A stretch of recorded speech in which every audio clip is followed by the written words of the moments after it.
my name's Victoria, and today I'm joined by Lilie Chouliaraki. She is a Professor of Communications and Media at LSE University. So just to start off, could you tell us a bit about yourself? Yes, I'm a Professor of Media and Communications at LSE, as you said.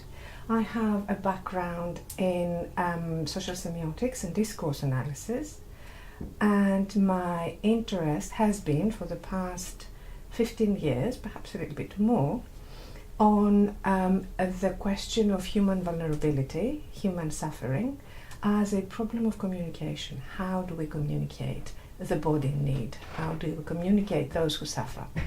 And how did you get into that field?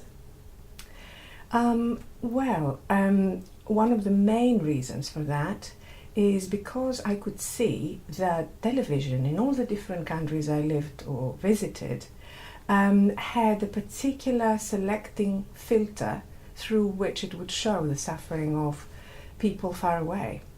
So there were certain categories of people that we would see very little of, others that we would never see on television at the time. Now with new media it's a bit different. And others whose suffering was very important, it was a focal point of the news. And so I got into the question of mediation and how we mediate distant suffering by asking questions about fairness, justice, hierarchy and power. Okay, and what will you be talking to us about today? Well, again, what I will be talking about today in the lecture is connected to that problematic. It is about power and it is about the mediation of vulnerable others. But it concerns specifically the category of refugees, which has become so prominent in the media these days and since the beginning of the summer. So I am going to be asking the question, how do refugees, particularly from war zones, from Syria and other countries of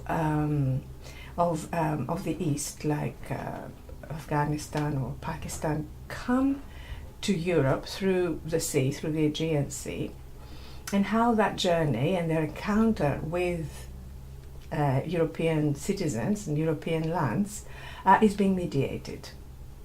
As I said earlier, my interest is in questions of power, and what I am showing today is that there is indeed a particular framework within which all the representations of refugees are situated, which even though they try to promote some form of responsibility towards them, ultimately they are not that good at managing to help us understand their predicament, help us understand what we should be doing, what the causes of their suffering is, and how we could live together as best as possible under the pressing and very difficult and complex circumstances that we all live in. Okay, and I guess that's leading on from, this question will be leading on from that, but how would you relate post-humanitarian solidarity to the current political climate?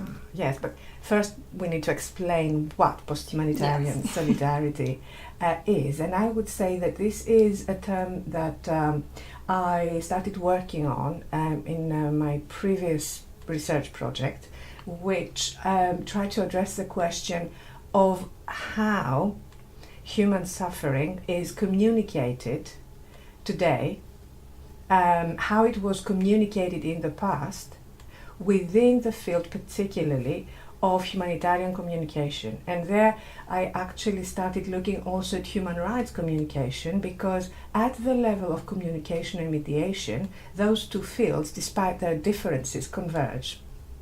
And what they converge on is precisely a post-humanitarian sensibility, a post-humanitarian way of talking about those who suffer, which is characterized first by depoliticization. We are not really interested in finding the cause, learning some of the histories, even fragments of history that is related again to their condition and their context. It is more oriented towards consumption, So instead of citizens, we're positioned more as consumers. Instead of the cause, we have the primacy of the brand. So big humanitarian and human rights organizations communicate now through aggressive marketing strategies, and branding themselves is incredibly important. So that becomes, if you like, the frontier of their communication, is to establish and maintain the value of their brand.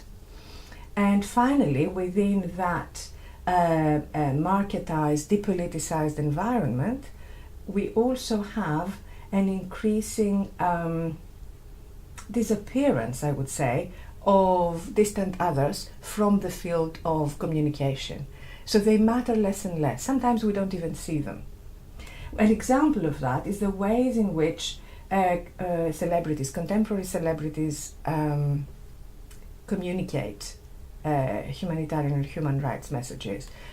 Because of our media-driven and consumer culture, the focus very often falls on the glamour of the celebrity, on the show business element of it, and messages about the actual cause that they mediate, even if celebrities themselves might authentically and really believe in them and try their best, is being lost.